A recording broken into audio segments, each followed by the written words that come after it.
Imagine a place that could literally start at one end, trek over 1,800 miles straight to the west, and still be stuck under that massive canopy. This place is like a haven for all sorts of crazy creatures, hosting around 10% of the world's species. It's always been seen as this wild, untouched paradise where humans haven't messed things up yet. You know, like a glimpse into how the world used to be before we spread like wildfire across every continent, causing chaos everywhere. I'm talking about the Amazon region. That massive jungle turns out to be hiding some seriously cool secrets. For centuries, people have been talking about these lost cities deep within the forest. We're talking about El Dorado, the legendary city of gold that had Spanish explorers going crazy, venturing into uncharted territory, never to return. And even in the 20th century, the adventurous Percy Fawcett went looking for the lost city of Z and disappeared into the jungle, leaving us all hanging. Scientists have actually found evidence that ancient cities did exist in the Amazon. But how did they find these hidden ruins in such a dense and remote forest? Well, they've got this awesome technology called LiDAR. Basically, they hopped into a helicopter and used light-based remote sensing to digitally strip away the canopy and reveal the ancient ruins of a massive urban settlement around Llanos de Mojos in the Bolivian Amazon. The place was once home to the Casarabi culture, which thrived from 500 to 1400 CE. They had these incredible urban centers with huge platform and pyramid structures. They even had raised causeways connecting different suburban-like settlements spread across miles and miles of land. These guys were seriously ahead of their time, and they had an epic water control and distribution system with reservoirs and canals. So yeah, the Amazon rainforest wasn't just some untouched wilderness. It was actually heavily populated and even urbanized for centuries before recorded history of the region began. But the thing is, a bunch of people turned a blind eye to the fact that there were actually some pretty cool architectural sites lurking around here that totally deserve some exploring. Scientists predict that in the next 10 to 20 years, we're going to uncover a ton of these cities, and some might even be bigger than the ones we're talking about here. Michael Heckenberger, an anthropologist with the University of Florida, points out that we've seen some similar settlement features, like moats and causeways, in other parts of the ancient Amazon. This new research reveals something totally mind-blowing. Past examples of urbanism in the Amazon were more like groups of villages connected together, not quite what we'd call urban. You see, they were missing those fancy larger centers with their grand architecture and stuff. But guess what? Llanos de Mojos has got them. This place is the real deal when it comes to a fully urbanized Amazonian landscape. So, in the Llanos de Mojos region, a bunch of ancient settlements have been found. These were home to the Casarabi people, who were all about hunting, fishing, and farming maize. We're talking about hundreds of sites, spread across 1,700 square miles. But these sites were so remote and hidden in the tropical forest that it was like trying to find a proverbial needle in a haystack. A team of archaeologists weren't going to let that stop them, though. They decided to take to the skies and use some fancy LiDAR mapping technology. Just imagine an aircraft flying over the area, shooting out a bunch of infrared beams. These beams hit the ground and bounce back, giving us the distance to different objects. It's like creating a super detailed map from above. Using computer software, these genius scientists were able to strip away the trees from the images, revealing the Earth's surface and all the ancient archaeological goodies hidden beneath. And boy, did they strike gold. They found a whopping 26 unique sites, including 11 that nobody even knew existed before. So what about these 26 super cool sites? Among them, we've got Landivar and Kotoka, which are like these huge urban centers. And get this, we already knew they existed, but the new maps revealed they cover 1.5 and 1/2 square miles respectively. These centers are surrounded by moat and rampart fortifications, like something out of a medieval castle. And they've got all sorts of crazy stuff inside. We're talking artificial terraces, massive earthen platform buildings, and pyramids that reach over 70 feet tall. All these epic buildings are actually facing the north-northwest. It's like they were trying to align themselves with the cosmos or something. This kind of cosmic worldview can be found in other ancient sites in the Amazon too. Now let's take a bird's eye view and strip away all those pesky trees. We can see these two centers in all their glory, and they're actually connected to a whole network of settlements through a bunch of causeways. Picture it like spokes on a wheel, stretching out for miles. Canals also stretch out from these main centers and connect to rivers and Laguna San Jose. It's like they had their own water delivery system going on. These ancient guys totally reshaped the whole landscape with their crazy cosmology. The only bummer is that their impressive architecture was made from mud brick. While it looked amazing back then, it just wasn't as durable as the limestone used by the Maya. What happened to the Kasarabi and their settlements is still a big mystery. But based on dating at the sites, it looked like they disappeared around 1400 CE, way before Europeans arrived in the Amazon. One theory is that a massive drought hit the region and messed everything up. The researchers found these massive water reservoirs at various sites, which is pretty interesting, considering how rainy the Amazon is known to be. Who knows if they were for drinking water or farming fish and turtles? But hey, severe droughts have happened in the past, and it only takes a couple of bad harvests to make people pack up and move on. What's even more interesting is that these communities thrived in the same area where this guy Fawcett we mentioned before went missing while searching for his lost city of Z. Maybe he was onto something after all. This is how it was. Fawcett stumbled upon this super cool document called Manuscript 512 at the National Library of Brazil. It's believed to have been written by a Portuguese explorer. Now, according to this document, back in 1753, a group of explorers discovered the remains of an ancient city. It had arches, a statue, and even a temple with hieroglyphs. But the document didn't spill the beans on where this city was located. So Fawcett got all hyped up about finding this city and made it his secondary mission after his main goal of finding something called Z. At one point, he had to come back to Britain to run some errands, but in 1920 he decided to give it another shot. Fawcett went on a personal expedition to find the city, but it was unsuccessful. 5 years later, Fawcett, his son Jack, and their buddy Raleigh Rimmel disappeared in the Mato Grosso jungle. Some researchers think that Fawcett might have been influenced by info he got from indigenous folks about this place called Cujicagú. Turns out Cujicagú was discovered by Westerners in 1925, and it had the ruins of 20 towns and villages. Up to 50,000 people might have lived there. And get this, the discovery of other earthworks in southern Amazonia totally supports Fawcett's theory. In 2005, an American journalist wrote an article about Fawcett's crazy expeditions and discoveries. He called it The Lost City of Z. Catchy, right? Well, in 2009, he turned that article into a book with the same name. And in 2016, the super talented writer-director James Gray made it into a movie. Now, here's where things get a bit sad. The Amazon region is changing rapidly. Farming, ranching, and energy production are changing this incredible place. And guess what? Those untouched areas with ancient relics won't stay untouched for long. It's a race against time to document and preserve what's left of our past before it's lost forever. So, imagine you're 15 and you get bored of playing video games. Instead, to pass the time, you decide to give some attention to an old hobby of yours, tracking down lost Mayan cities. You've heard that some ancient civilizations are said to have built entire cities based on constellations, so you decide to check out whether that was true for the Mayans. You find a book containing all the constellations the Mayan civilization believed to exist. You open good old Google Maps and map every ancient Mayan city discovered to date.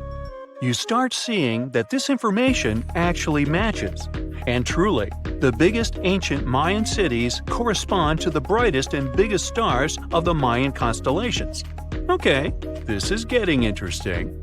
You manage to map out over 100 ancient cities when you suddenly notice something strange. There's an area in the Yucatan Peninsula in Mexico where archaeologists have unearthed 2 Mayan cities. But on the constellation map, there are 3 stars. Could this mean there is a long-lost city waiting to be discovered nearby? You might think this sounds too daydreaming, but the story is actually true. The previous account happened to a Canadian teenager named William Gaddery. The boy is known as a science genius and had even won an award for the constellation theory we presented just now.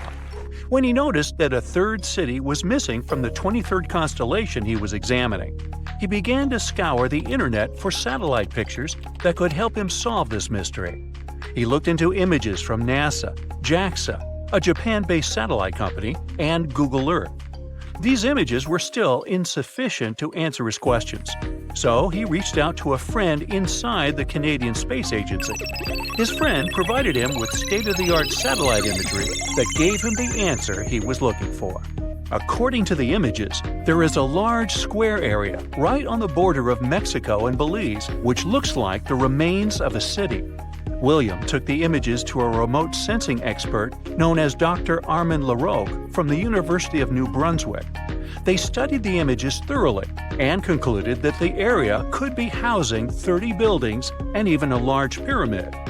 The scientific and archaeological community went crazy with the 15-year-old's discovery. Could this really be true? Some background. Lost Mayan cities began to be unearthed in the mid-20th century. Since then, ruins from cities such as Tikal, Palenque, and Uxmal have been rediscovered. The Mayans were one of the biggest pre-Columbian civilizations living in the Americas. They began to settle in the area as early as 1500 BCE. Experts believe that, at its height, the Mayan civilization consisted of over 40 cities with a population of millions of people. That's a crowd. And their cities were pretty interesting. Their civilization spanned over Mexico's Yucatan Peninsula, Guatemala, and Belize. They survived mainly on agriculture, so they developed a complex irrigation system in most of their cities. They built a series of ceremonial buildings, pyramids, plazas, and even courts for ball games. The Mayans were keen pyramid builders, but they also developed an advanced astronomical system. With whatever ancient technology they had, they were able to predict the exact location of planets, such as Venus and Mars, and they were able to predict the exact dates of eclipses. That's why the methodology William used to discover this long-lost Mayan city was unusual, but not completely surreal. The Mayans were keen astronomers, so it wouldn't be too strange that they built their major architectural feats in relation to the sky, would it? And they wouldn't be the first ones to be doing so.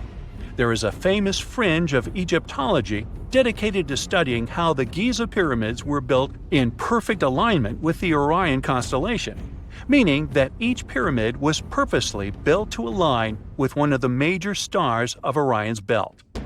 According to William, he first had the idea to look at the Mayan constellations because he couldn't understand why the Mayans built their cities where they built them.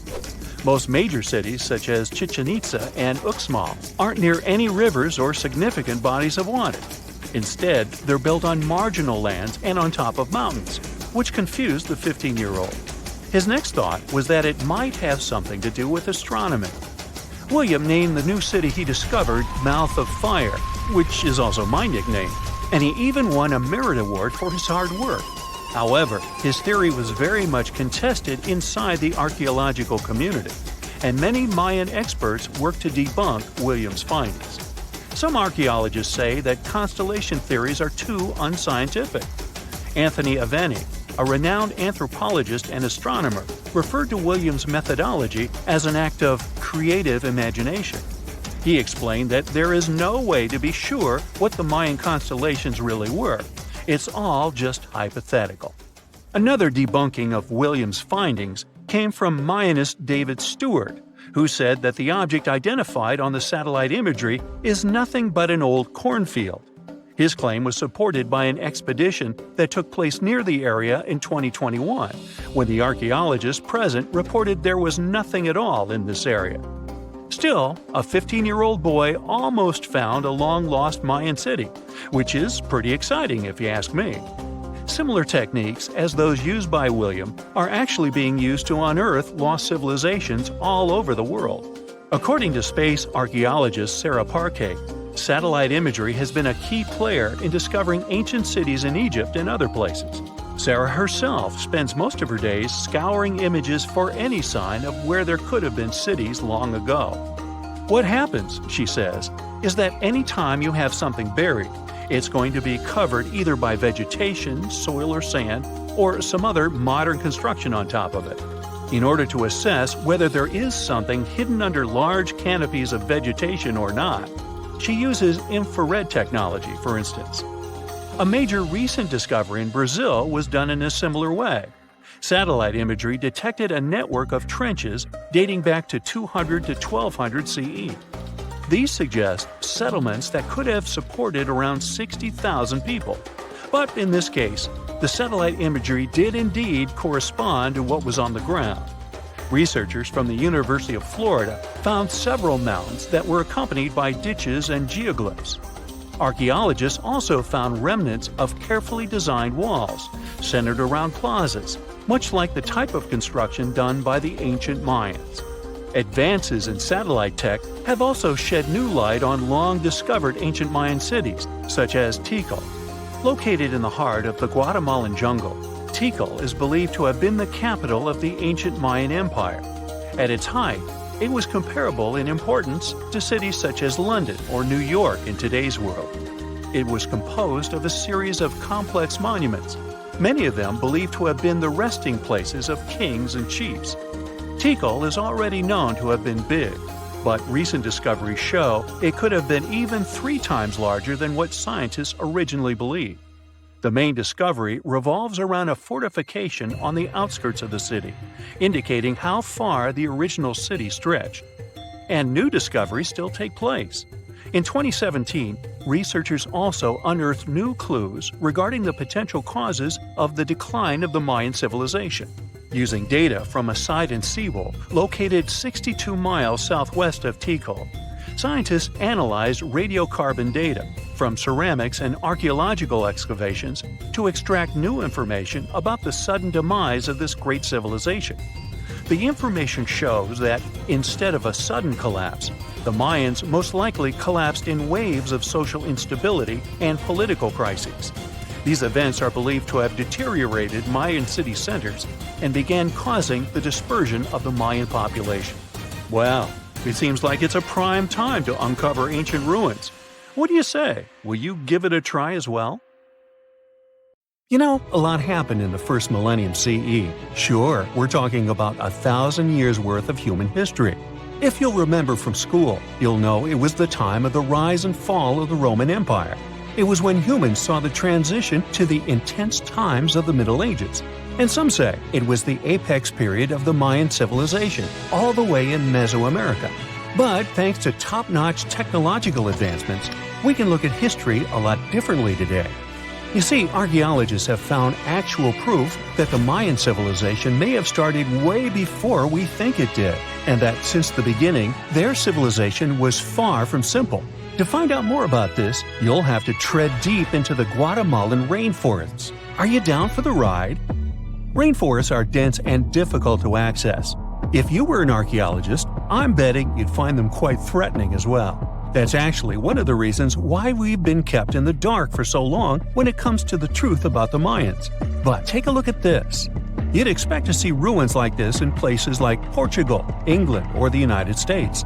I'm talking about 130-foot wide roads, painted white to help travelers journey through the nighttime.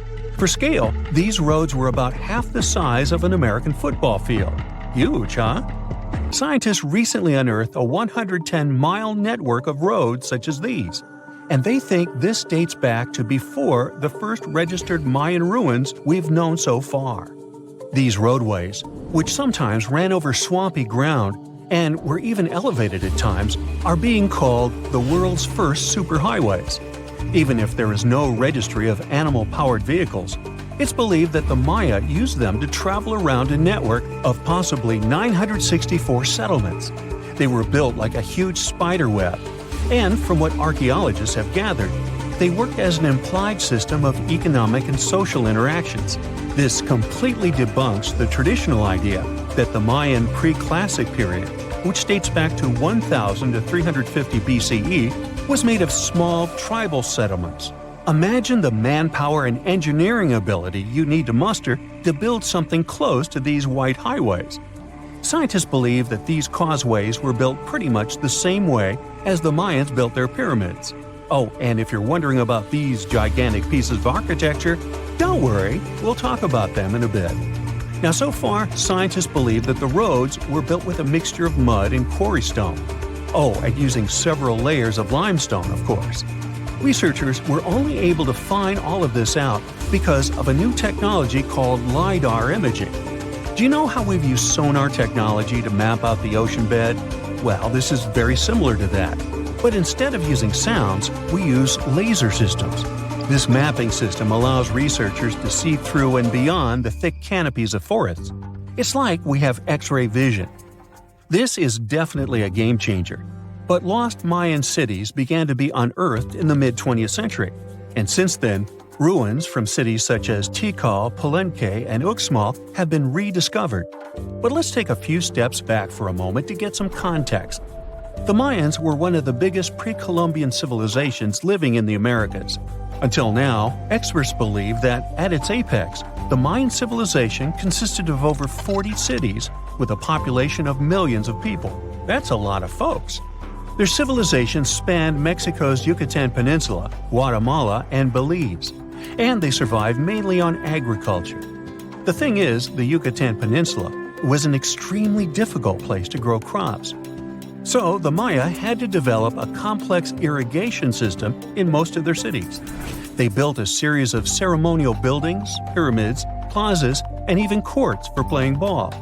The Mayans might have been keen pyramid builders, but they also developed an advanced astronomical system. With whatever ancient technology they had, they were able to predict the exact location of planets, such as Venus and Mars, as well as the exact dates of eclipses. Now, let's take a look at some of their sites. This is Tikal. Located at the heart of the Guatemalan jungle, Tikal is believed to have been the capital of the ancient Mayan Empire. At its height, it was comparable in importance to such cities as London or New York in today's world. It is composed of a series of complex monuments. In total, the site has 12,000 buildings. The North Acropolis is Tikal's most ancient complex of monuments. Built solely by human hands around 350 BCE, it served as the resting place of kings and chiefs. Its monuments are up to 200 feet high. Back in the day, the step pyramid temples were painted a beautiful red. Mayans loved that color. Today, of course, you'll only see the limestone. We've said that the Mayans spread out through different countries, so it shouldn't come as a surprise that Chichen Itza is a 10-hour drive from Tikal today. There's no feud between the two, they were just different city centers, like New York and LA. It's got one of the best preserved pyramids on Earth to date. Located in Mexico's Yucatan state, this Mayan city is well over 1,500 years old. At its peak, it was home to 35,000 people. The site covers 4 square miles of land. The highlight is El Castilla, a tremendous step-like temple standing 80 feet above ground. Its most peculiar feature is that it has 91 steps up each of its 4 sides, including the upper platform, which makes for 365 steps, the same number of days as the solar year.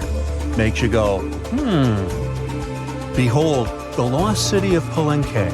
Another important Maya city is believed to have hosted over 6,000 people at its peak. Archaeologists have made some unusual discoveries on this site. The most eccentric of them all makes us think of Indiana Jones and the Tomb Raider. One of the buildings in Palenque is believed to be the final resting place of the Red Queen of Palenque. She was believed to be the grandmother of the last Mayan king. In her honor, a huge monument was built to keep her body after her passing. The discovery of the tomb itself was already thrilling. Archaeologists found an ancient monument when digging at the site back in 1994. The first they saw was a room with a hidden door.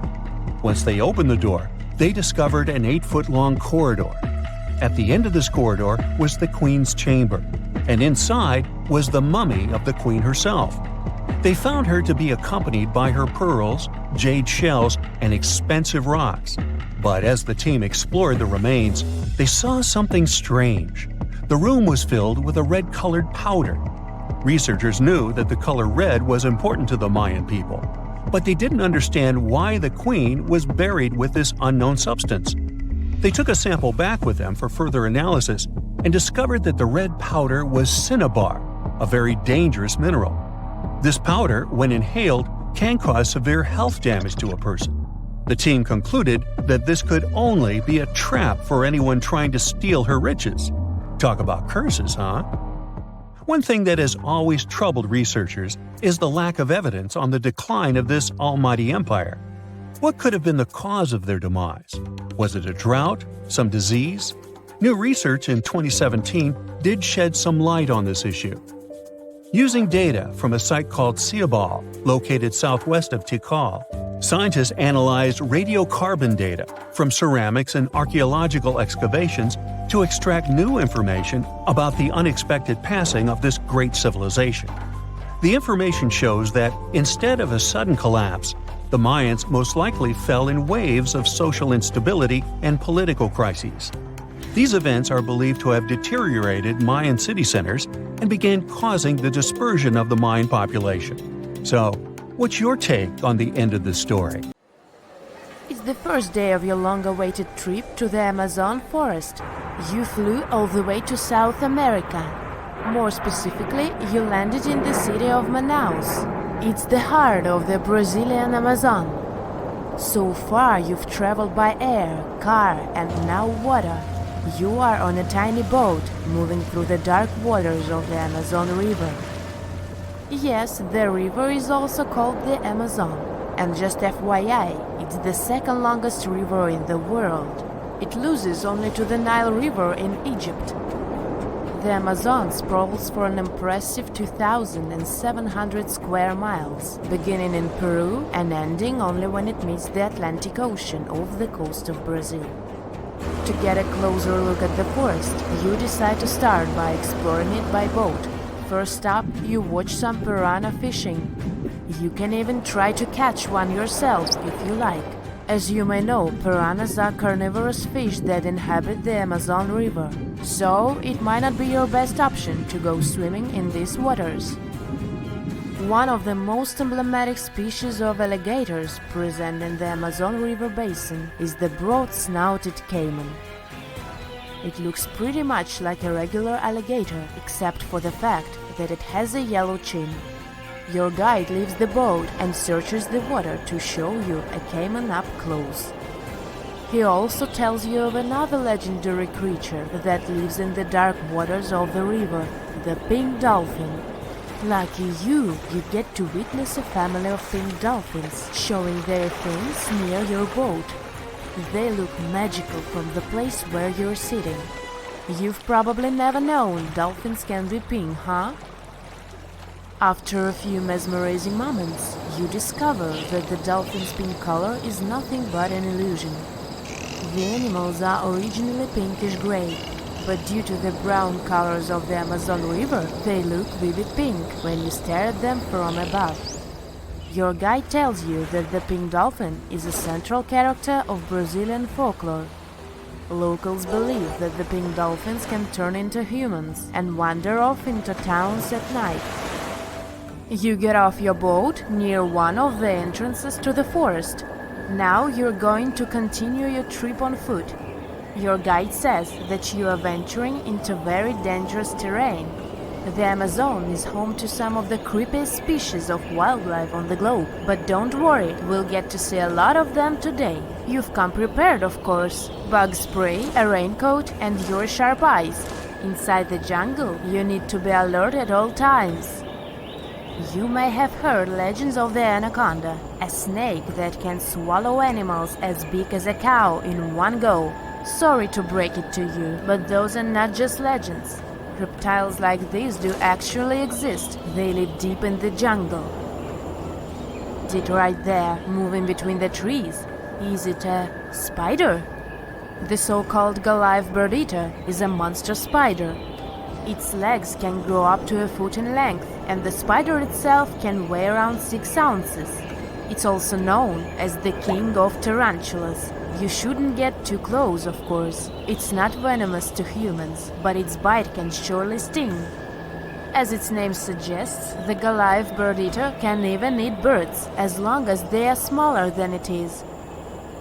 Up next, you run into another species of spider that draws your attention. This one is so tiny that you almost don't see it. It's known by the popular name of the decoy spider. You see one of its creations, a gigantic spider built by the tiny Cyclosis spider in order to scare off large predators. This is as amazing as it is creepy. A spider that uses the remains of other insects and dry leaves to create the image of a large spider on its web. If it fools predators, perfect! But to us humans, this work of art looks almost endearing. Who knew there were artists in the arachnid world? Near a small lake, you witness a unique scene. A large snake is slowly slithering its way toward a lizard that is resting on a rock. The lizard seems obvious to the presence of the dangerous reptile, but right as the snake is preparing to attack, the lizard flies the scene in its iconic way. The so-called basilisk lizard is famous for its ability to walk on water, or rather run across the water. This isn't an illusion, just a matter of balancing. The small lizard moves its legs on top of the water very fast, while its long tail serves as a counterweight. I wish I could do that. If you've ever wondered what a frog looks like on the inside, you've come to the right place. Right in front of your eyes, there is a rare local species of frog. It's known as the glass frog. This species of amphibian has a type of transparent skin that is completely see-through. In other words, you can see the frog's interior with astounding clarity. It's as if you had X-ray vision. Moving on with your journey, soon you come across a pond. Floating on its water is probably the biggest water lily you've ever seen in your life. These huge plants are also known as the Victoria Amazonica. They can measure up to 8 feet across and hold the weight of a grown-up person. But I wouldn't recommend trying to climb on it if I were you, just cause, you know, it's the Amazon forest we're talking about. The wildlife here is amazing, but the forest itself is also a sight. There are over 80,000 species of plants and trees grown in the Amazon rainforest. In fact, you can find 10% of all the world's wildlife in this jungle. An estimated 400 billion trees grow on the gigantic area the forest occupies. Of course, this place is bound to be biodiverse, right? You won't be able to witness this phenomenon during your trip, but your guide tells you about a unique species of tree that is famous for being able to walk. Yep, you've heard correctly. There are walking trees in the Amazon rainforest. They don't have legs or anything like that, but they do move around in search of better lighting conditions. The Amazon canopy is so thick that only 1% of sunlight can reach the forest floor. Because of this, some trees end up getting less sunlight than others. The so-called walking palm trees seem to be adapted to this situation. They grow new roots, which helps them move for 1 to 2 inches per day. They can walk up to 65 feet per year. Maybe that's what inspired John Ronald Reuel Tolkien to create ants, huh? Those are pretty similar tree beings that roam freely around the world. I kid you not, it's not only wildlife that inhabits the Amazon. Actually, over 30 million people live in the forest. And there are also ancient settlements that scientists believe to have been thriving there. And I'm not talking about El Dorado, that's just a myth. But in 2018, a groundbreaking study showed that up to 1 million people probably inhabited the Amazon between 1250 and 1500 CE. Can you imagine that? Working alongside local indigenous people, researchers from the University of Florida found several mounds in the Amazon. Besides these mounds, they also discovered interesting ditches and geoglyphs.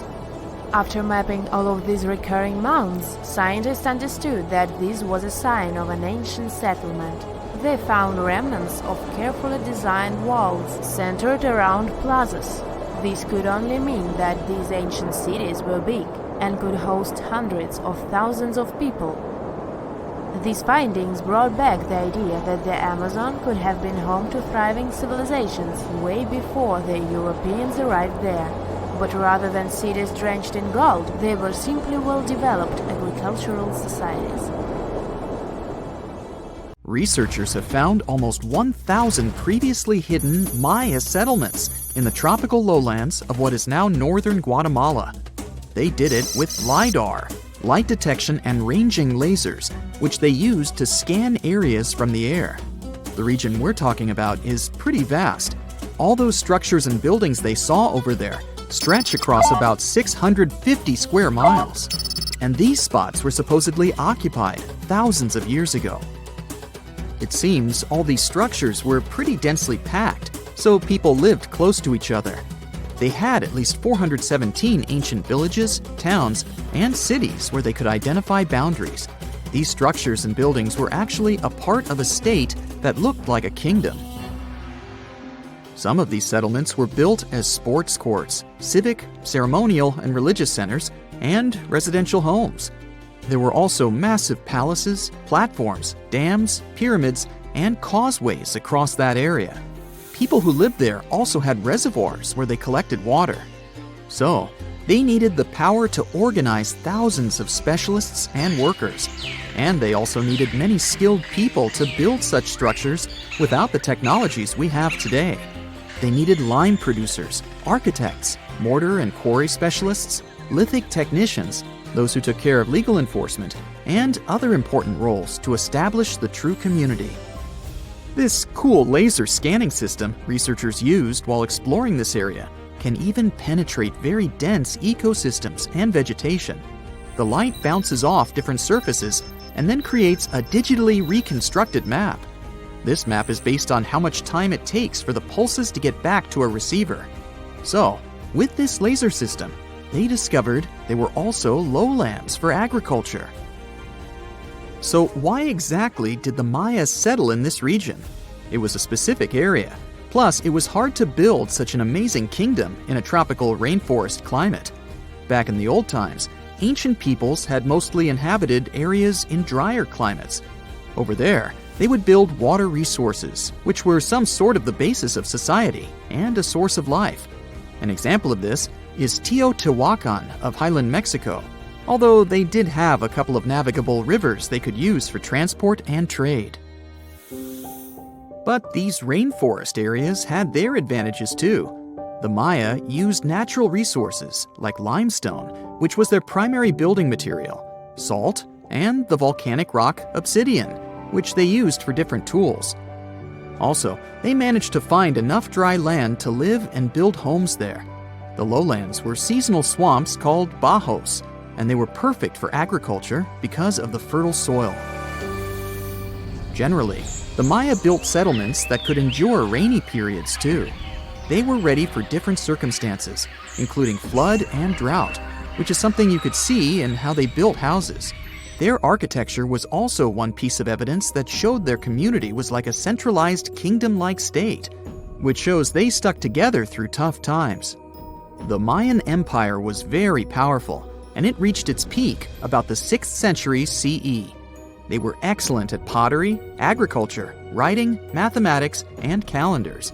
They were the ones who created complex calendar systems, such as the calendar round, which is based on 365 days.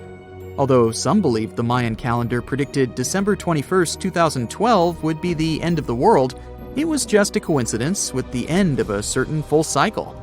They would call it the long count calendar, and it lasts 5,125 years. The Mayan people left behind an impressive amount of astonishing architecture and symbolic artwork. Most of their stone cities ended up abandoned by 900 CE. No one still knows why the Mayan civilization in that area collapsed, although there are some theories. Some think that by the 9th century, these people had exhausted the resources around them to the point that they could no longer feed and sustain such a big population. Others believe some city-states didn't get along that well, so they broke down the traditional system of power they used to have. Some say it was all because of a very long period of drought. It could be a combination of all these factors, though. But one Mayan city, located on an island, even survived until the 17th century. it was long after the rest of the Mayan civilizations had been destroyed or abandoned. If you're a traveler, you might know the town by its modern name, Flores. Scientists believe about 2,000 people lived there. The earliest Maya people were farmers. They cultivated crops like beans, squash, corn, and cassava. As they had many interesting ingredients, they created hundreds of cool recipes. Many of those are still present even today. For example, in modern Mexican cooking. And especially popular are papayas, cacao, avocados, squash, pineapples, chili peppers, beans, and so on. Even though the Maya mostly practiced a kind of primitive type of slash-and-burn agriculture, there is also evidence of them using some more advanced farming methods, like terracing and irrigation. And they were big chocolate lovers. More than 3,500 years ago, the Olmecs of Mesoamerica probably turned out to be the first to realize that it takes some work for us to get such a cool thing as chocolate. But the Maya were the ones who turned it into a true form of art. Scientists found out about it when they found cacao in Mayan pottery. Their chocolate would be mixed with honey, water, cornmeal, and chili peppers. That's how you get a spicy, savory hot chocolate beverage you can try even today in Mexico and Central America. Also, they used written language in their books. Their paper was made from fig tree bark, and using strips of that paper, they created a large library of books. Books made of this material are called codices, and 4 of these can still be found today. Sadly, many books were lost over time because of the humid climate or some human factors. The classic Maya built a bunch of palaces and temples that had a stepped pyramid shape. They decorated them with inscriptions and reliefs, which have earned them the reputation of being incredible artists of Mesoamerica. For the Mayans, flat foreheads were the most desirable thing on someone's face. They were generally really into aesthetics, and having a flat forehead was one of the main things where you could meet their highest aesthetic standard. They also liked to glam up their looks with makeup and clothing. Also, the Mayans were master tattoo artists. Actually, they were one of the first civilizations that started doing such forms of body art. They had a rich culture and believed in many things, such as fairies. Many civilizations across the globe believed in these mythical creatures, which had different names everywhere. The Mayans called those creatures aluxes. They would make sculptures of aluxes from wood or clay, take them to the forest, and hide in some secret spots. The Maya believed these sculptures would come to life during the night and take the role of guardians of their land, animals, and crops. The Maya believed caves were entrances that led to the underworld. You can even visit some of these caves if you like. For example, you can explore the jungles of Quintana Roo and Yucatan near Cancun. There are many spots where researchers found artifacts the Mayans had left behind. They were one of the first cultures that learned how to use rubber latex and make, for example, rubber balls for the many interesting games they had. They used natural latex and then probably mixed it with some other natural substances. That's how they came up with the bouncy balls they played with. They also built cool steam baths. The Maya had structures made from stone that looked like something we know today as bathtubs. Plus, they were building heated stone structures we know as sweat houses. Researchers found these in El Salvador and Guatemala, and they were previously hidden under volcanic ash. You are lost deep within the jungle in the Yucatan Peninsula in Mexico. There are strange noises all around you, and to make it worse, the sun is setting. Soon, you'll be alone in the middle of an unknown rainforest. Guess it was a pretty bad idea to come looking for El Dorado on your own, wasn't it? You keep walking as fast as you can, when suddenly, wait! What's this you're seeing? It looks like large stairways made out of stone. This definitely doesn't look natural, so you take a picture. Maybe you didn't strike gold, but you might have just found something relevant. Congratulations, you found Acomtun, a long-lost Mayan city, hidden 37 miles into the jungle. The name literally translates to stone column. Stone was probably in at the time, so these guys used a lot of it to build their pyramids, houses, and even ball courts. If you ever thought that Europeans invented ball games, think twice. Mayans loved to play ball games for recreational purposes. Ancamtun is part of a series of other long-lost Mayan cities that are being discovered with the help of new technology nowadays. We'll talk more about the other ones in a jiffy. Perhaps the biggest surprise of this one is that it was surrounded by wetlands, which is why the city was built on high ground. The city was monumental, covering an area of over 120 acres. That would be as big as 90 football fields right next to each other. Scientists have found proof that Ancamtun had pyramids of up to 49 feet high, and that it was likely an important social hub between 250 and 1000 CE. This is definitely a game changer. But lost Mayan cities began to be unearthed in the 19th century. Modern technologies, such as LiDAR imaging, help archaeologists see through dense canopies of the forests. This means that people don't really have to risk getting lost in the tropical jungle like you did at the beginning of this video. LiDAR works sort of like an X-ray. It sends out laser beams that can detect any signs of ruins or ancient constructions. According to space archaeologist Sarah Parchak, satellite imagery has been a key player in discovering ancient cities in South America, Egypt, and other places. Sarah herself spends most of her days scouring images for any signs of where there could have been cities long ago. She says that more often than not, what happens is that ruins are covered by vegetation, soil, or sand, which makes them super tricky to find.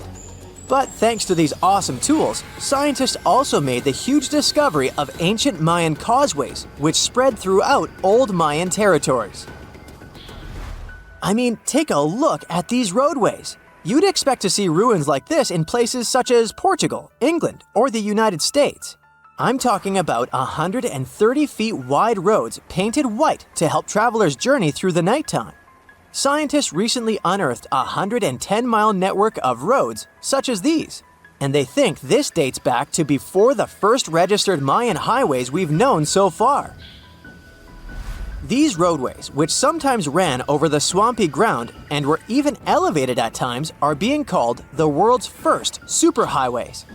Even if there is no registry of animal-powered vehicles, it's believed that the Maya used them to travel around a network of possible 964 settlements. They were built like a huge spiderweb, and from what archaeologists have gathered, this huge system of roads worked to connect a big system of economic and social interactions between Mayan cities. This completely debunks the traditional idea that the Mayan pre-classic period, which dates back to 2000 BCE, was made of small, tribal settlements. Imagine the manpower and engineering ability you need to muster to build something close to these white highways. Scientists believe that these causeways were built pretty much the same way as the Mayans built their pyramids, with a mixture of mud and quarry stone. Oh, and using several layers of limestone to make them white. That's pretty cool, right? But let's take a few steps back for a moment to get some context. The Mayans were one of the biggest pre-Columbian civilizations living in the Americas. Until now, experts believe that at its apex, the Mayan civilization consisted of over 40 cities with a population of millions of people. That's a lot of folks. Their civilization spanned Mexico's Yucatan Peninsula, Guatemala, and Belize. And they survived mainly on agriculture. The thing is, the Yucatan Peninsula was an extremely difficult place to grow crops. So the Mayans had to develop a complex irrigation system in most of their cities. They built a series of ceremonial buildings, pyramids, and plazas. The Mayans might have been keen pyramid builders, but they also developed an advanced astronomical system. With whatever ancient technology they had, they were able to predict the exact location of planets such as Venus and Mars, as well as the exact dates of eclipses. If you've ever seen examples of ancient Mayan cities, this is Tikal. Located at the heart of the Guatemalan jungle, Tikal is believed to have been the capital of the ancient Mayan conquest state. At its height, it was comparable in importance to cities such as London or New York in today's world. It's composed of a series of complex monuments. The North Acropolis is one of Tikal's most ancient complexes of monuments. Built solely by human hands around 350 BCE, it served as the resting place of kings and chiefs. Its monuments are up to 200 feet high. Back in the day, the step pyramid temples were painted a beautiful red. Mayans loved that color. Today, of course, you'll only see the limestone. Then there's Chichen Itza. It's got one of the best preserved pyramids on Earth to date. Located in Mexico's Yucatan state, this Mayan city is well over 1,500 years old. At its peak, it was home to 35,000 people.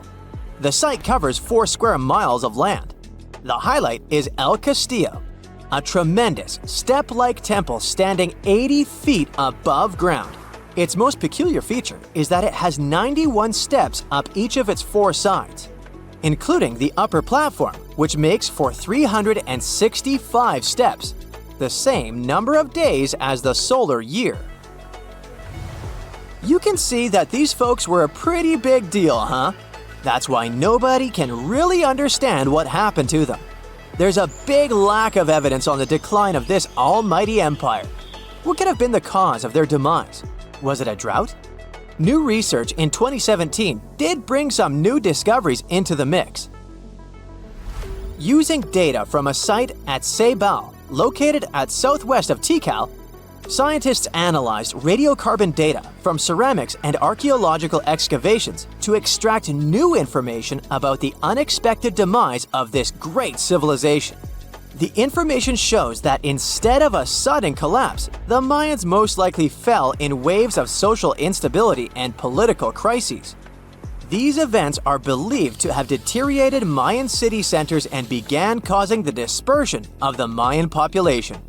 It's hard to pinpoint the exact causes, though. But hey, recent discoveries are shedding a big light on humanity's past.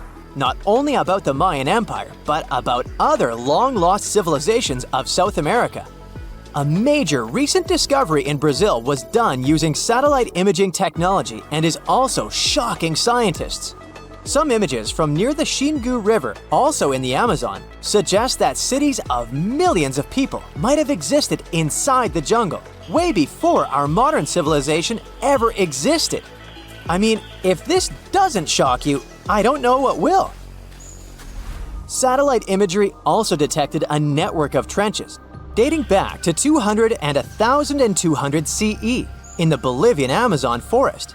These proofs suggest settlements that could have supported around 60,000 people right in the middle of the Amazon forest. When researchers from the University of Florida went on ground to check the satellite information, they were shocked to find several mounds that were accompanied by ditches and geoglyphs. Archaeologists also found remnants of carefully designed walls centered around plazas, much like the type of construction done by the ancient Mayans. This tourist destination has the highest entrance price of all. It could cost you your life. Those who spend over 16 hours in the death zone, and it is the official name of the most dangerous area on Mount Everest, risk never returning home. Those who endure 48 hours there will almost certainly never see their families again. The altitude in this region is over 26,000 feet, and winds can reach speeds of 62 miles per hour, sweeping everything, including you, off their path. Only one person has stood tall in this hostile environment for 90 hours. There was a bit of cheating involved, as it was with supplemental oxygen. Yep, the precious O2 gas is extremely scarce there. Without this vital resource, the maximum time someone can survive is about 21 hours. A record set by this guy. Yeah, he was tough. He reached the Everest peak 10 times. His fastest ascent took slightly under 17 hours, but Pemba broke his record, ascending Everest in 8 hours and 10 minutes. However, these accomplishments are not feats for the average Joe. These record holders have, in a sense, won a genetic lottery. Both are Nepalese Sherpas, hence the names. Sherpas are native to the mountains and have evolved a natural resistance to high-altitude living. Despite the undeniable dangers, people seem unwilling to stop visiting the death zone. Since the establishment of climbing records, over 300 people have lost their lives there. Last year alone, 18 people perished, and as of July 2024, the death zone has claimed 8 lives. Now, as creepy as it may sound, the death zone on Mount Everest resembles a graveyard. The challenge lies in that of recovering a body from this perilous location costs families a fortune. Oxygen alone, which is necessary to descend a body, can amount to as much as 20 grand. This may seem far-fetched, but the operation requires 12 people, each needing an oxygen cylinder that costs around $400. So, do the math. And it's not just the oxygen. Imagine the other expenses summed up. Still, it's not only the money. The retrieval process is fraught with danger for those tasked with it, causing many private companies to decline such requests. Recently, authorities managed to recover 4 bodies and a skeleton from the treacherous area. While not all of them have been identified, one body belonged to an individual who passed away in 2017, remaining in the death zone for 7 years. El Caminito del Rey in Spain, Maluga, may look like child's play compared to Everest death zone, as reportedly it has only claimed 6 lives. But still, this is eerie. Imagine you're standing on an old piece of wood some people dare to call a walkway that seems to be about to fall apart. You can't really move freely on it, as it's just 3 feet wide, and if you look down, you'll see nothing but a river 330 feet below you. You may want to sarcastically call it an engineering wonder, but in reality, it really is. Look, it seems like this walkway was glued to the side of a cliff. The tools and technique used to build it were quite rudimentary and unsafe, which is not surprising. The pathway is over a century old. If you're wondering how it was built without any machinery we have today, let me explain. The poor builders just hung off the side of the mountain using ropes. It's obvious no one wanted to work on that project, so prisoners who had received the death penalty were invited to participate. In exchange, they could get a reduction in their sentences, if they made it out alive, of course. Now, originally, the walkway was built to connect workers at the hydroelectric power plants by some local waterfalls. You know, just a little bridge to help them cross while transporting materials and keeping things in check at the channel. The construction kicked off in 1901 and wrapped up by 1905. The walkway was famously crossed by King Alfonso XIII in 1921 during the inauguration of a dam. This pathway has seen some rough times by the early 2000s and was partly closed for over a decade. 4 years of renovations and €9 million later, it burst back onto the scene in 2015. It has gained a reputation as the world's most dangerous walkway due to a couple of tragic accidents in the late 90s. Now, you can stroll along a 1.8-mile path that hugs the edge of the gorge. Hey, remember I told you this Caminito only took 6 lives? Forget it. Nobody knows how much it really was. Alright, the next cliff destination may seem totally safe at first glance, but it's all about a very particular activity performed there.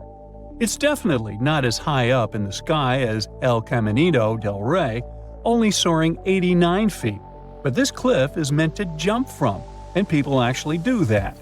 Now, if you were to take a watermelon and give it a dramatic drop into the water below, you'd end up with a spectacular crimson splash of watermelon juice, looking like a crime scene. It would plummet at a wild speed of 53 miles per hour, and it begs the question, can a human handle that kind of dive? Spoiler alert, absolutely. Welcome to Red Bull cliff diving, where brave athletes take the plunge from heights equivalent to an 8-story building. But before you think about trying this for kicks, let me tell you, it takes serious fitness to pull it off. The better your shape is, the better your dive, but it's also all about your peepers. Your eyes become your ultimate navigation system as you make that fearless leap. Fearless? The impact is no joke. If you dare to jump, you'll feel around 5 g-force on impact. For comparison, when you're on a commercial flight, even during the craziest turbulence, you rarely feel more than 1.3 g-force. But when you dive from a cliff, your heart's working overtime, and that 5 g-force can leave you lightheaded in no time. Your brain starts to feel a bit oxygen-starved, and before you know it, you could black out in a few seconds.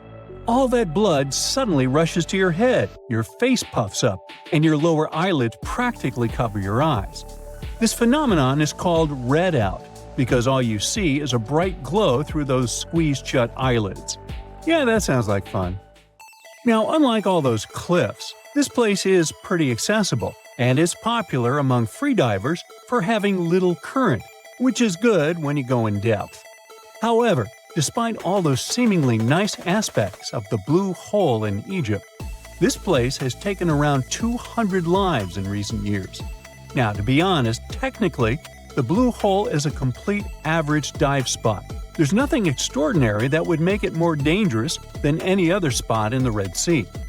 However, diving through the arch at the Blue Hole is no joke. It's a tricky submerged tunnel that has seen its fair share of accidents.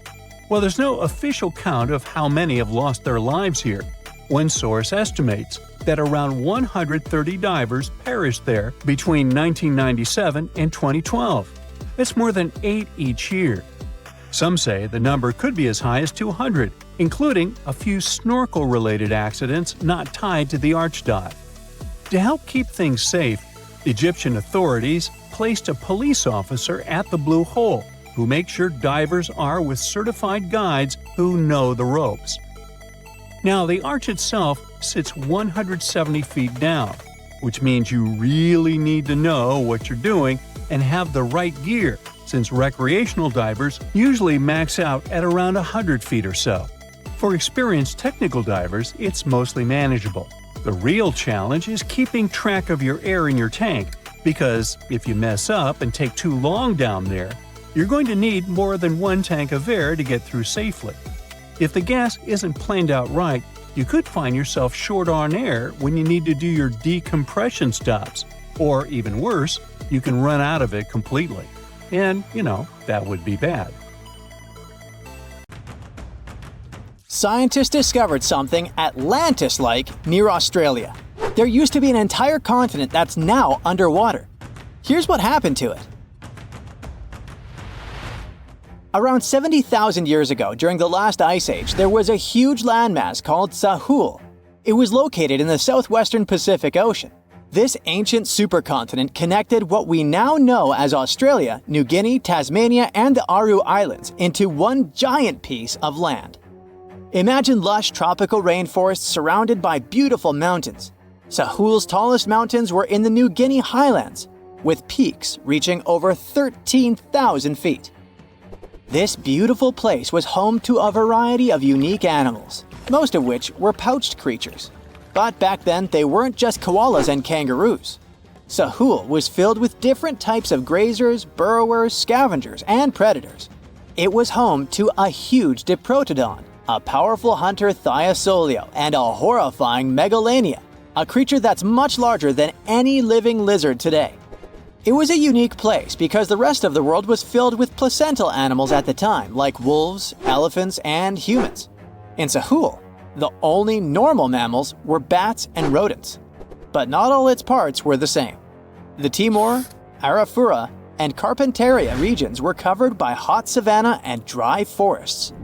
It looked kinda like modern Australia, hot air deserts with scrubland, steppe, and temperate forests along the eastern coast. Back then, people were migrating all across the world. They made an incredible journey from Southeast Asia to Sahul and first arrived here from 60 to 45,000 years ago. They mostly traveled by foot and crossed the sea using bamboo rafts and simple boats. They came there from an ancient landmass called Sunda, which includes parts of Southeast Asia. They traveled across a series of islands known as Wallachia and eventually spread across Sahul. And it wasn't a small journey. Sahul was huge, around 4.1 million square miles. That's bigger than the USA or Canada. It stretched from the equator to around the southern part of New Zealand. So they arrived in what is now Australia and became Australia's first people. Scientists think that Sahul had a population of 500,000. We've discovered cave paintings that date back around 40,000 years. It's a hunting scene depicting an anoa, or miniature buffalo, facing figures of humans and animals. Researchers are trying to figure out how these early settlers moved across Sahul and where we might find archaeological evidence of their journey. To do this, they created a landscape evolution model. The simulation showed how Sahul changed between 75,000 and 35,000 years ago. It showed potential migration routes and archaeological sites. Humans likely traveled along coastlines and rivers. But how did Sahul get submerged off the coast of Australia, similar to the mythical Atlantis? During the last ice age, much of the Earth's water was locked up in large ice sheets and glaciers. The sea levels were much lower than they are today. After that, the global temperatures increased. The ice sheets melted and the sea levels rose, flooding the land bridges that once connected different parts of Sahul together. About 8,000 years ago, New Guinea separated from mainland Australia, and then, about 6,000 years ago, Tasmania did the same. We still can explore the underwater parts of Sahul thanks to new technology. Divers explore and collect samples directly from the ocean floor. Underwater drones can go to places that are too deep or dangerous for humans to explore. And with sonar mapping, scientists use sound waves to create maps of the ocean floor. It's like using an echo to see what's underwater. The sound waves bounce off the seabed and come back, helping us create a picture of what it looks like. Deep underwater, archaeologists have found stone tools and other artifacts. They also discovered fossils of animals like Diprotodon and Thylacoleo. By studying the underwater terrain of Sahul, they learned about the ancient rivers, lakes, and coastlines that existed during the Ice Age. But Sahul isn't the only underwater continent. Sahul isn't the only hidden gem of Southeast Asia. Take Sundaland, a place made up of Sumatra, Java, Borneo, and some other islands. This place was crazy huge during the Ice Age, but now almost fully underwater. Almost, but not entirely. The parts above the ocean are teeming with life. If you like birds, check this place out. It has almost a fifth of the world's bird species. You can spot colorful birds like the Java hawk eagle and the Bali starling among the lush forests. It's also a home to a fourth of Earth's fish species. Sundaland's waters are a haven for marine life, even the most exotic animals like the Asian arowanas. It's also a treasure trove of flowers. That's where you can find Rafflesia and Titan arum, the world's largest flowers. This makes it very similar to Zealandia. Zealandia is a long, narrow piece of land about half the size of Australia. It broke from Antarctica about 100 million years ago. Just like Sundaland, it isn't fully underwater. 7% of it stayed above sea level. This sticking out little piece is what we now call New Zealand, along with Stewart Island and some smaller islands. These pieces of Zealandia are lush and warm. They're packed with volcanoes, mountain ranges, beautiful natural geysers, and hot springs. Local people, Maori, use these hot springs for cooking. People place corn, eggs, and vegetables in baskets and lower them directly in the hot springs. Sometimes they cook food in a pit oven using heated rocks. Another hidden world is known as Argoland. This mysterious landmass was once part of Australia, back when dinosaurs chilled around. It drove scientists crazy for decades. They knew it existed because it left a huge stretch on the ancient seafloor, the Argo Abyssal Plain. About 155 million years ago, it broke off from Australia, saying bye-bye. The continent drifted somewhere north, and when it reached Southeast Asia, it just vanished. Scientists had no idea where it went, but recently, they finally found its remains. Turns out, poor Argoland's lower parts started drowning into the Sunda Trench, a horrifyingly deep oceanic pit.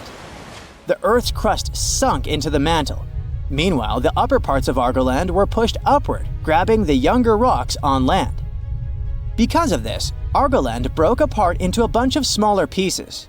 These pieces formed parts of Borneo, Java, Sulawesi, and other regions. The remains are buried under Indonesia and Myanmar. Imagine a colossal landmass the size of Greenland, Greater Adria.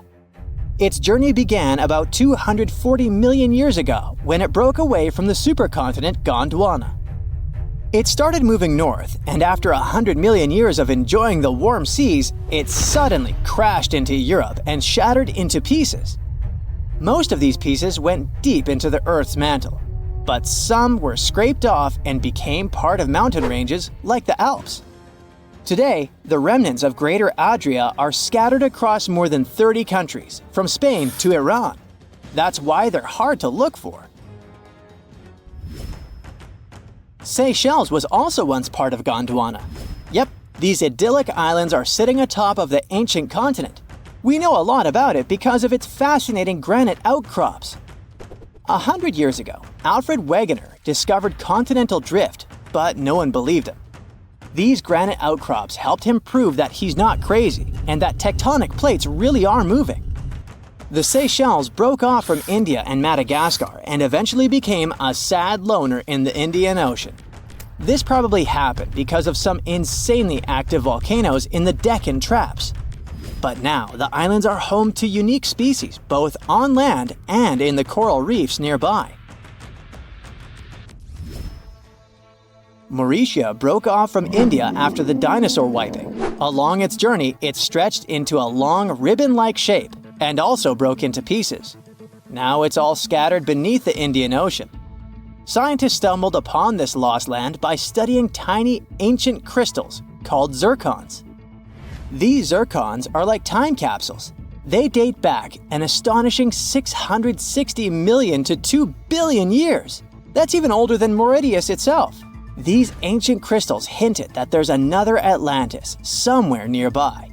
Turns out there are hidden continents all around the world, and maybe we'll discover more of them in the future. Before we get into the reason why and how there are pyramids all around the world, let's talk about some of the examples. I'll start with the Pyramid of the Sun in Mexico. These folks really knew how to build a city. Their well-planned urban center spanned over 7 square miles and boasted several pyramids. But the Pyramid of the Sun is the most impressive. This giant pyramid was built way back in 100 CE and is one of the biggest structures of its kind in the whole Western Hemisphere. It's so big that it's 216 feet high above the ground. If you ever find yourself in this ancient city, you won't be able to miss the Pyramid of the Sun. It's right there on the east side of the Avenue of the Dead, the city's main north-south street. To build this incredible pyramid, around 1 million cubic yards of material were used, including a special kind of red volcanic rock called hued tezontle. Impressive, huh? We don't know too much about the people who built the Pyramid of the Sun or its purpose. But archaeologists believe there was once a temple on top of it. When explorers went below the pyramid in the 1970s, they found a bunch of cool tunnels and chambers. In 2011, they even found a secret stash of clay pots, obsidian pieces, animal bones, human figurines, and a mask. Who knows what other secrets the pyramid is hiding? If you decide to see this one, you must climb the pyramid using the 248 uneven steps on the west side. Watch your step. Sudan got some pyramids too. Nubian pyramids aren't as big as the ones in Egypt, but they still got around 200 of them. These ancient pyramids have been home to the tombs of the pharaohs of the Meroitic Kingdom for almost 1,000 years, who ruled Egypt from Nubia to the Mediterranean Sea. The pyramids at Meroe were constructed using granite and reddish sandstone.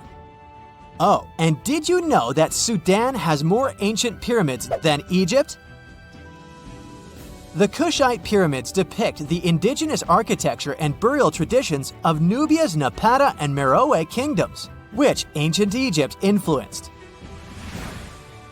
Meroe, the burial site of over 40 queens and kings, is the most extensive Nubian pyramid site. The tomb walls depict mummified royals bedecked in jewelry, their wooden caskets containing bows, quivers of arrows, and other artifacts pointing to the Meroitic relationship and trade with Egyptian and Greek civilizations. So if you're looking for some ancient tombs to explore, you may consider skipping the crowds in Egypt and heading on down to Sudan. Let's fly to Iraq to see some more pyramids. Ziggurats have fancy receding layers and tiered temples. Instead of a smooth exterior, it has tiers like a cake. Perfect for all the important work and rituals that went on inside.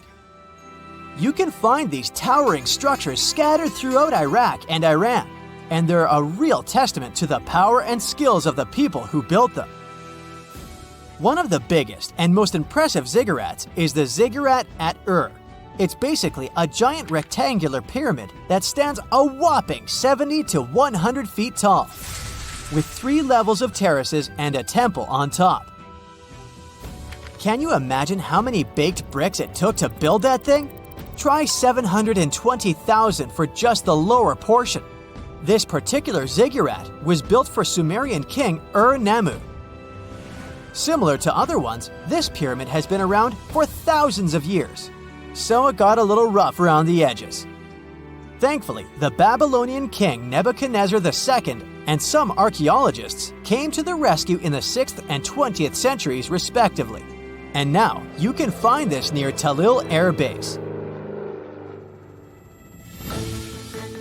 The ziggurat at Ur was built in 2100 BCE by King Ur-Nammu for the moon deity Nana. It was the tallest building in the city, and you could see it from miles around. It was like the medieval cathedral spire of its day. People would come here to bring their agricultural surplus and get their food allotments and seek spiritual nourishment. Sadly, the Nana temple at the top of the ziggurat didn't survive, but we do have some blue glazed bricks that may have been part of its decoration. The lower parts of the ziggurat are pretty amazing though. The architects even included holes in the temple's baked exterior to let the water evaporate from its core. Since we explored some of the pyramids on our planet, let's take a broader perspective. They can be found in many parts of the world. Egypt has over 100 pyramids, double that number in Sudan, and dozens of others are scattered in the Middle East and China. The Americas have the most pyramids in total, with more pyramids than the rest of the world combined. These pyramids are located in Mexico, Guatemala, Honduras, and El Salvador. Time to know more about the evolution of pyramids through history. The oldest pyramid is in Egypt. This pyramid was a step pyramid, which was created by placing one layer of stone on top of another. The pharaoh Sneferu is credited with creating the pyramid shape we recognize today. During his 45-year reign, he built 3 pyramids. His first 2 attempts failed, but he finally got it right with the Red Pyramid, which is considered the first true pyramid. It was Sneferu's son, Khufu, who built the Great Pyramid of Giza, which was the tallest human-made structure on Earth for almost 4,000 years. Latin American pyramids are similar to early Egyptian step pyramids, but they were built independently, with no knowledge of each other. The pyramids in Sudan were built around 700 BCE and are tall, but much narrower than those in Egypt. How in the world did all these civilizations build these things without even texting each other? After all, the Aztecs, Mayans, and ancient Egyptians were about as different as possible. But despite their cultural differences, they all seem to agree on one thing. Pyramids were pretty cool. Step pyramids are all around the world because they were the most feasible and stable way to build large and tall structures without access to lighter building materials like wood and metal.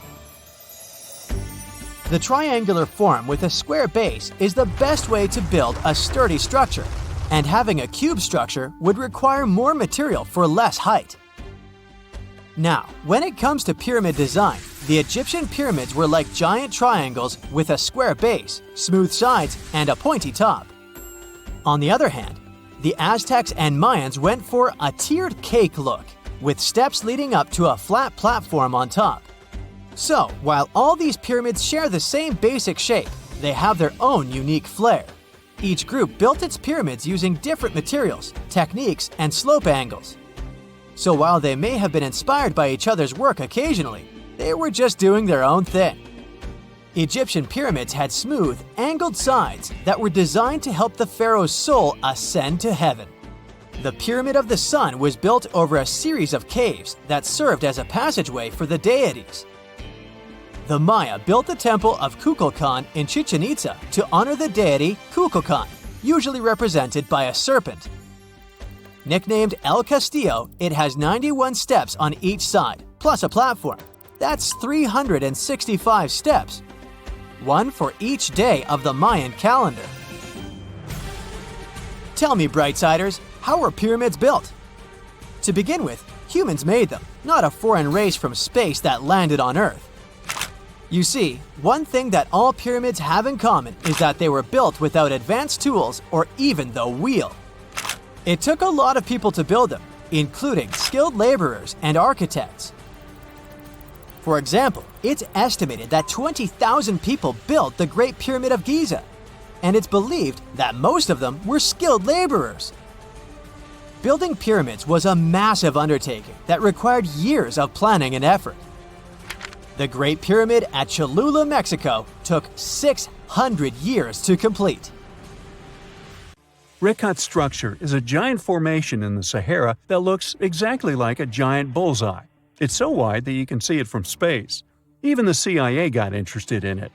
In 1965, they planned a flyover looking for geomagnetic anomalies. The findings are still classified.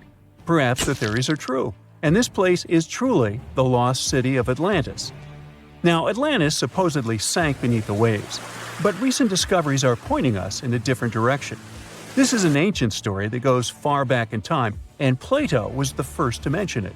The place had loads of greenery and a curious structure: 3 concentric circles of land surrounding 2 circles of water. 2 key quotes from Plato's writing suggest that Atlantis might not have been a typical island in the middle of the ocean. Plus, Atlantis had a major influence from Africa and Europe, challenging the idea of it being in the Atlantic.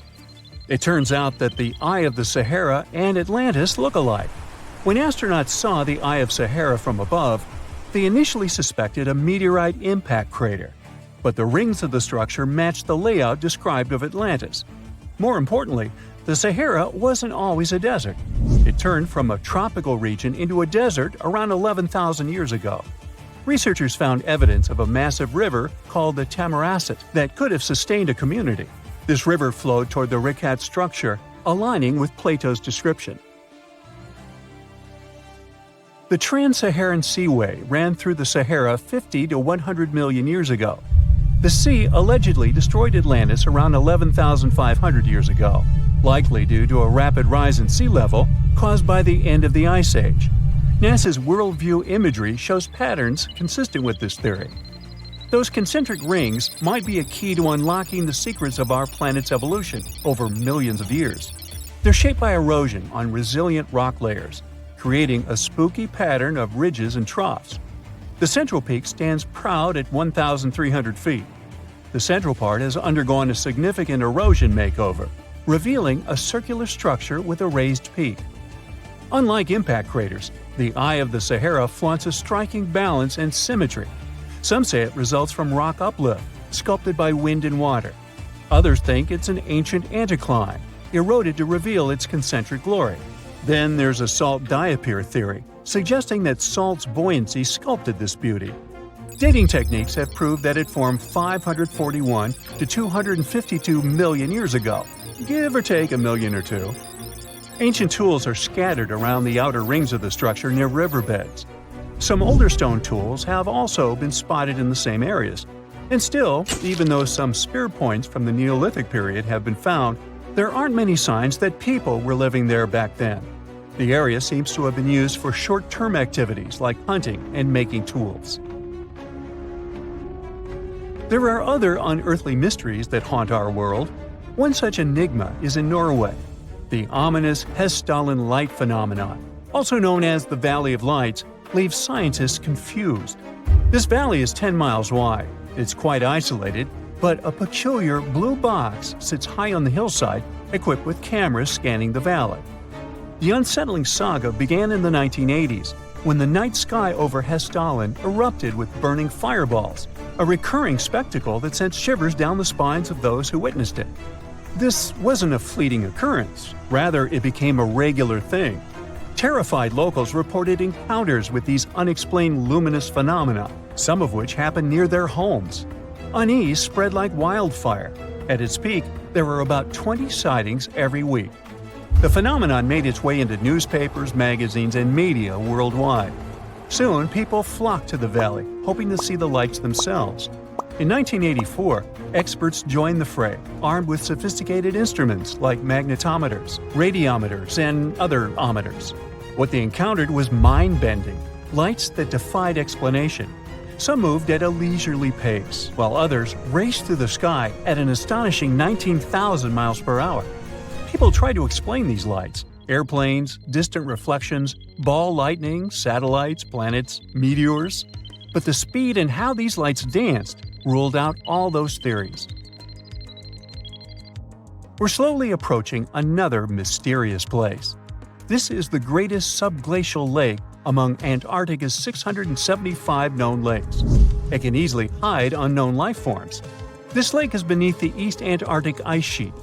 Dive about 2.5 miles under the ice, and there you'll see Lake Vostok, located at 1,600 feet below sea level. This lake is 155 miles long and 31 miles wide at its broadest point.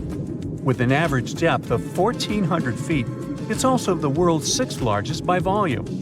It's like an underwater city with lofty pillars and deep basins.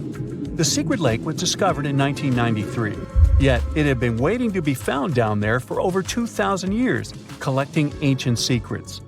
In 2012, scientists drilled through the ice, creating the longest ice core ever.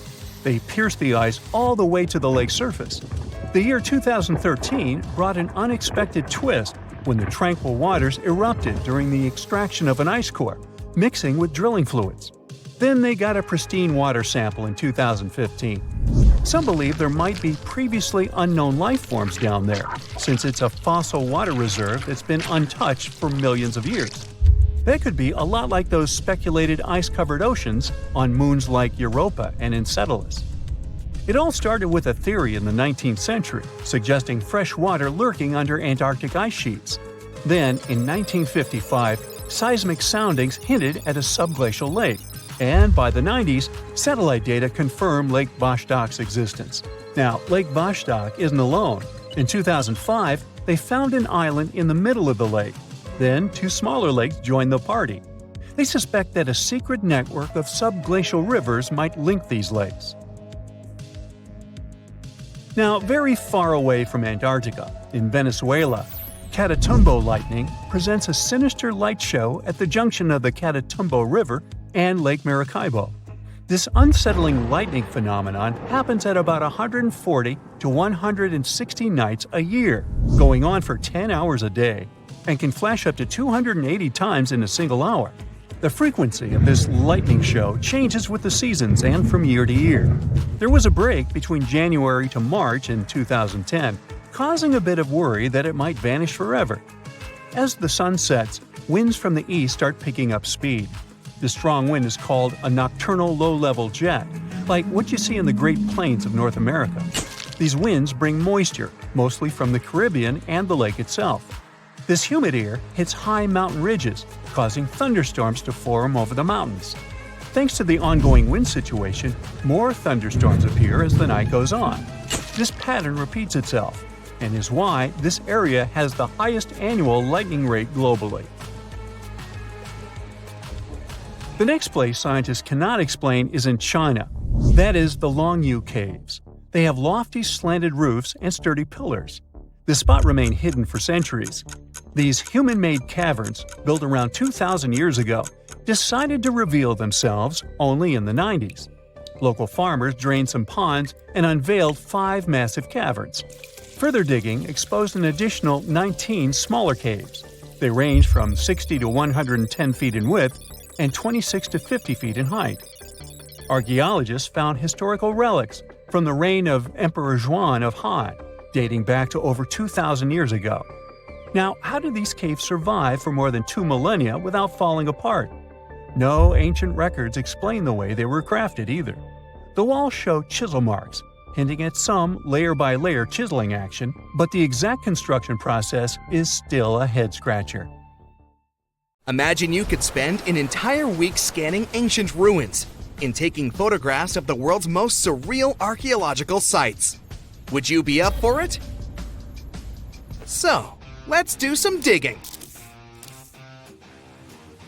The first stop on your busy itinerary is Southeast Asia. It's home to some pretty cool ruins. You start in Bagan, located in the hinterlands of Myanmar. There are many ways to visit the site, and you're glad you've booked 2 different experiences. The first one is a hot air balloon trip at sunrise. Right before dawn, you board the balloon, and as soon as the sun starts to appear on the horizon, you begin your flight over the marvelous area. As the sun rises, it glistens on more than 2,000 conic-shaped golden structures. The hot air balloon ride is quick, but it gives you unparalleled views of all the 40 miles over which the site sprawls. Back on land, you rent a bicycle and roam the village of ruins. Some of them are open and allow you to peep inside. These magnificent ruins were built between the 11th and 13th century CE and were mainly places of worship. There were originally over 10,000 buildings, but they were gradually deteriorating over time due to earthquakes. Thankfully, the site became a UNESCO World Heritage Site back in 2015 and has since been preserved. Up next, you catch a flight to Cambodia. You take some time to visit Angkor. The world-famous archaeological site nestled deep within the jungle. Good thing you've brought bug spray with you. The city of Angkor was once the capital of the Khmer Empire from the 9th to 15th century. FYI, the word Angkor means capital city in the Khmer language. The city was founded by King Yasovarman I, and it became one of the largest cities in the pre-industrial world. Researchers say nearly 1 million people live there. Until today, Angkor is admired for its stunning architecture. The Khmer style is recognized in the use of huge blocks of sandstone. The towers are believed to have been once decorated with gold. But today, the site is a maze of vine-covered temples. The city was abandoned in 1431 and wasn't rediscovered until the 1840s. Oh, and just so you know, this is also a UNESCO Heritage Site. It became one in 1992, in case you want to brag to your friends about your culturally rich adventures in the future. Now, your trip continues in Egypt. You're here to visit the Karnak Temple in the city of Luxor. You opt for the most unusual way to get to Luxor. That is, a boat ride down the Nile River. Leaving Cairo, you head south until you reach the famous ancient city. Luxor was once the capital of Egypt and a true hub of power and wealth. That is why the Karnak complex is such a great archaeological site. You choose to visit it at night, and still at the entrance, you are struck by the site's beauty. In the evening, artificial lights cast a golden glow on the temple statues and stone columns. The temple is huge and was built mainly around the 18th and 19th centuries BCE. Each Egyptian pharaoh from that period left their own architectural mark on the site. The highlight of this tour is taking a walk through the Avenue of Sphinxes and discovering the Great Hypostyle Hall. This hall is filled with towering pylons and solid sandstone columns, a true wonder. From Egypt, you head down to Jordan. Now, if you like terracotta landscapes, you've come to the right place. The city of Petra is a marvel of the ancient world. Located in Jordan's desert, the city was a commercial hub back in the 4th century BCE. The Nabataeans, an Arab Bedouin tribe, lived in the so-called Rose City and thrived for many years, having accumulated a significant amount of wealth. The city was known for its innovative water management system, which made the region inhabitable. And yes, you'll catch a glimpse of its ruins on your tour. The rock-carved gate-like structure Petra is famous for what is called the Pharaoh's Treasury. It stands at the main entrance to the site and is said to have a treasure hidden beneath it. Don't forget to stand right beneath it and take one of those classic pictures for social media. Once Petra has been ticked off the list, you fly to southern Europe. More specifically, to the tip of the Italian boot. You have a day trip scheduled to visit the ruins of Pompeii. Pompeii can be reached by car from the city of Naples. It's home to the eerie, yet well-preserved ruins of a city that was once engulfed by lava. When Mount Vesuvius erupted in 79 CE, it left the city of Pompeii completely buried under millions of tons of volcanic ash. The ancient city was first discovered by beneath the volcanic rock in the 16th century, but it was first cleared from debris in the 1870s. Today, you'll be able to walk down the streets of these ancient Roman ruins and imagine what the town looked like in its heyday. Pompeii was a vibrant and rich municipality. The site's ruins revealed that many areas of Pompeii had boasted impressive bakeries, markets, and even houses with balconies, which were a sign of great wealth at the time. And believe it or not, even some artworks survived the eruption. Archaeologists found well-preserved frescoes and murals with mythological creatures. All this indicates that members of the high society lived there. The city even had thermal baths and showers made from luxurious materials. While you're still in Europe, you'll hop over to visit the iconic Stonehenge. It's a perfect day trip if you stay in the city of London, just a short train journey away. Stonehenge dots the Salisbury Plain in Wiltshire, England, and is one of the world's most recognized ancient ruins. More than 5,000 years old, these curious stone rings are some of the oldest stone structures on the planet. Created out of sandstone, they are shrouded in misery. Who built them and why is still largely unknown. Popular theories claim that Stonehenge was used as a great solar calendar, built to help people keep track of days, weeks, and months. Talk about hard work to create a mere calendar, huh? In the final leg of your trip will take you to explore the Southern Americas. In Guatemala, in Central America, you'll find ancient Mayan ruins. The lost city of Tikal is a city made of 3,000 buildings, the remains of the capital of the Mayan Empire. You can compare its importance to such cities as London or New York today. The North Acropolis is Tikal's most ancient complex of monuments. Built solely by human hands in 350 BCE, it served as the resting place of kings and chiefs. Back in the day, the step pyramid temples were painted a beautiful red.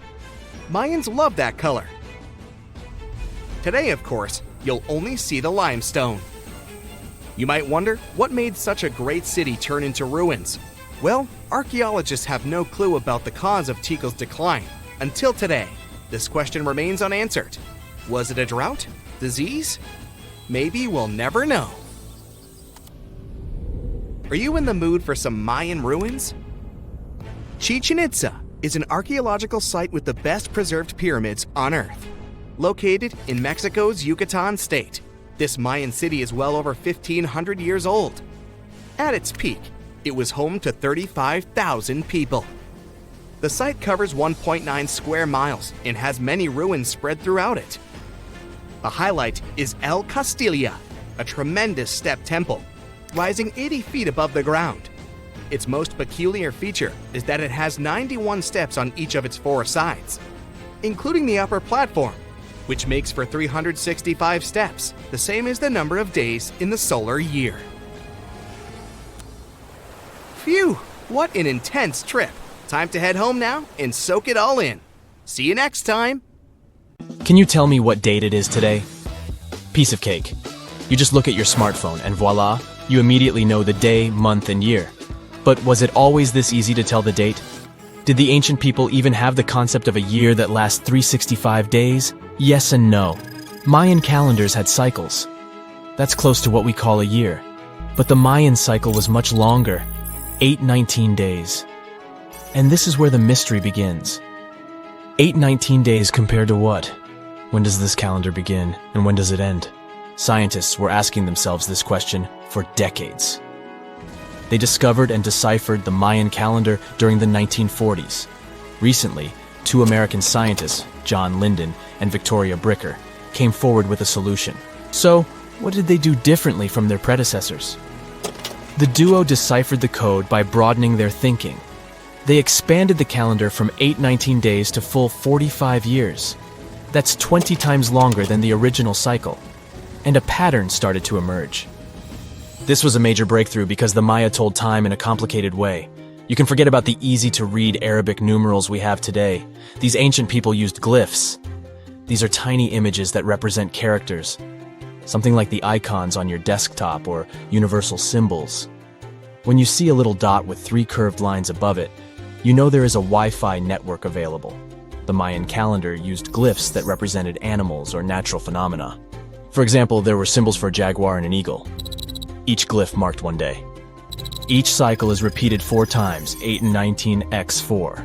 Let's call these 4 cycles blocks. The Mayas colored each block differently.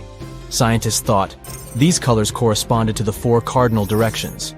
Red was east, white, north. West was black, and finally, yellow marked south. But then the 1980s came. Yeah, this was a weird decade. The calculations were all wrong. Researchers determined that the colors were associated with the position of the sun in the sky. It turned out that the color yellow represented the highest point of the sun, which is called a zenith.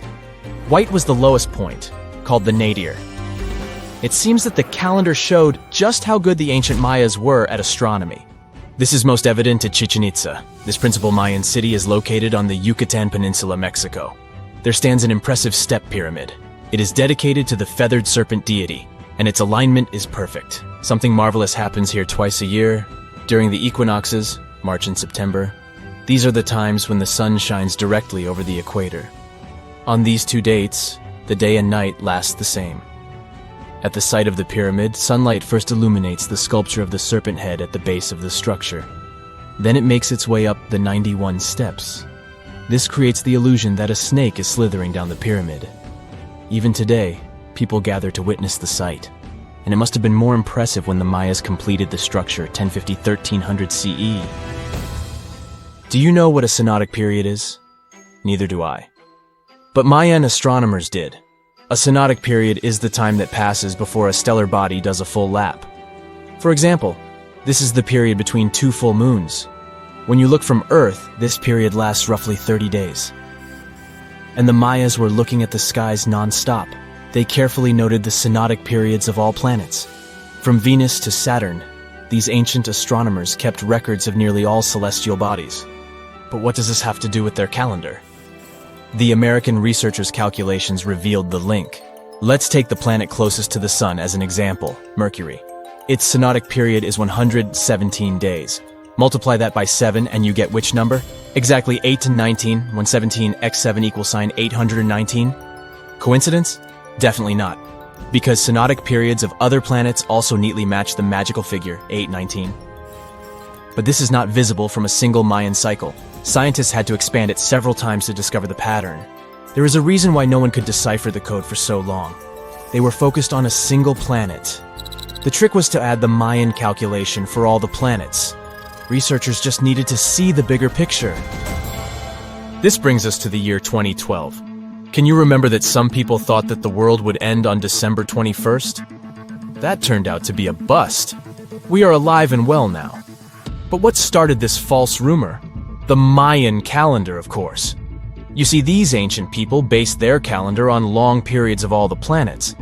That included a lot of complicated math and a lot of multiplying. This 2012 was simply the time when their cycle ended. It is known as the long count. This period is the same as our year. For the Mayas, 2012 was something like the 31st of December for us. Just an end of a cycle in which they measured time, so there was no need to panic. Those New Year's Eve parties might be a bit wild, But the world doesn't end on January 1st. The Mayas stretched more than their calendar. Rubber was the name of the game. Yes, you've heard it correctly. These ancient people were making different grades of rubber 3,000 years before one famous American did, Charles Goodyear. They would extract natural latex from the rubber tree. This is a milky substance that can be turned into rubber. And they weren't the only ones. Scientists found evidence that their neighbors, the Aztecs and the Olmecs, did the same. But what did they do with rubber? They didn't need car tires, definitely. But it's cool to have a nice pair of sandals for the beach. The Spanish wrote about rubber sole footwear that natives wore. Sadly, scientists still haven't found them. That would be a big step for archaeology. So the Maya were playful with rubber, literally. Researchers guessed that they produced balls from latex. These were bouncy and ranged in size from a softball to a soccer ball. A typical Mayan ball game, pits, involved 2 hoops. You must be thinking basketball, but not quite. The hoops were set on walls, 23 feet high. Compare that to the NBA standard of 10 feet. And the hoop was the other way around. There is also a sweet side to the story of the Mayas. These ancient people enjoyed chocolate. In fact, the modern word chocolate probably comes from their language, Xocolotl. This meant bitter water. Okay, you get the bitter part, but why water? The Mayas didn't produce chocolate in the form we know it today. They didn't make bars of chocolate, they drank it. Smashed cocoa beans made for excellent drinks. The Mayas perfected the mixture over time and even added spices. Anyone up for a fiery chocolate drink with stew peppers and cornmeal? Who knows, maybe this beverage actually tasted well. Cocoa beans were sacred and used as a currency. Researchers believe all social classes got to enjoy it. Free chocolate for all sounds nice even today. But where did the Mayas get clean water for their cocoa drinks? From the oldest known filtration system in the Western Hemisphere. It was based on zeolite. These are minerals that contain aluminum and silicone compounds. And guess what? Modern air and water purifiers still use this material. Mayan tech wins yet again. Back in Europe, Roger Bacon developed a sand filtration system in 1627, some 1,800 years after the Mayas. But what about regions without rivers, lakes, or springs? Mayan engineers had it all figured out. Rainwater. They would carve out large reservoirs in the limestone bedrock. Then, they would coat these underground caves with a layer of a watertight material. The final step was to make small channels that collected water from the hills above. Scientists estimated that just one of these reservoirs could hold on average 10,000 gallons of rainwater, enough to fill 55 modern hot tubs.